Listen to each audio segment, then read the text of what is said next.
আমার হাজবেন্ড বাজার করলে এত বাজার করবে যে আমি খেয়েই পারি না, কোনটা রেখে কোনটা রান্না করব সেটা ভেবেই পারি না। এই যে দেখেন, দুজন মানুষ, বাচ্চারা তো শাকসবজি খায়ই না, দেখেন কতগুলো সবজি নিয়ে আসছে। এখন আমি কোনটা রেখে কোনটা রান্না করব সেটাই ভেবে পাচ্ছি না। আসসালামু আলাইকুম এভরিওয়ান, সবাই কেমন আছেন? আমি আলহামদুলিল্লাহ ভালো আছি। এই যে দেখেন, এটা কি বলেন তো? এটা হলো কচু। আমাদের বরিশালে তো এটাকে বিদেশি কচু বলে, কেউ বলে সাহিবি কচু। আপনাদের কার এলাকায় কী নামে জানেন এই কচুটাকে বলবেন কমেন্টে, হ্যাঁ। এই যে দেখেন কত সবজি নিয়ে আসছে।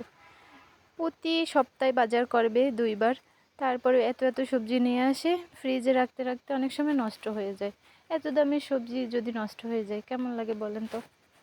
কি আর করার, এত বলি তাও কথা শুনে না। তো ভাবছি আজকে আমি শুধু সবজি রান্না করব, মাছ মাংস রান্না করব না। প্রতিদিন মাছ মাংস খেতে ভালো লাগে না। তো আজকে আমি ফুলকপি রান্না করব। ফুলকপি কেটে নিয়েছি, আর বেগুন ভাজি করব, আর বাচ্চাদের জন্য দুধ গরম করে দেব। দুধ দিয়ে আবার আমার ছেলে ভাত খায়।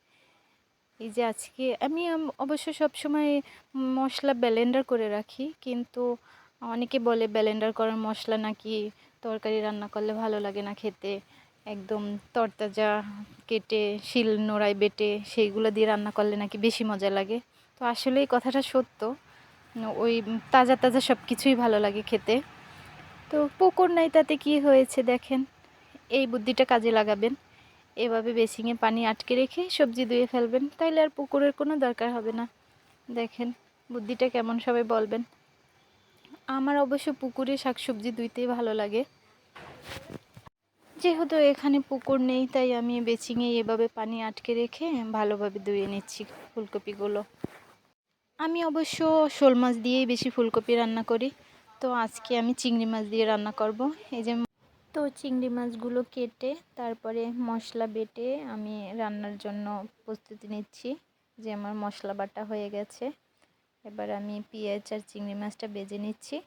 তারপরে আমার ওই বাটা মশলাটা, জিরা বাটা, রসুন বাটা, আদা বাটা একসাথে বেটে নিয়েছি, এগুলো দিয়ে ভালোভাবে কষিয়ে নিচ্ছি। কষিয়ে নেওয়ার পরে এবার ফুলকপি দিয়ে দেব। আসলে মশলা যত কষাবেন ততই খেতে ভালো লাগে তরকারি। এই যে আমি ফুলকপিটা এবার কষাবো, সুন্দর করে কষিয়ে নেব। কষানোর সাথেই দেখেন সিদ্ধ হয়ে গেছে।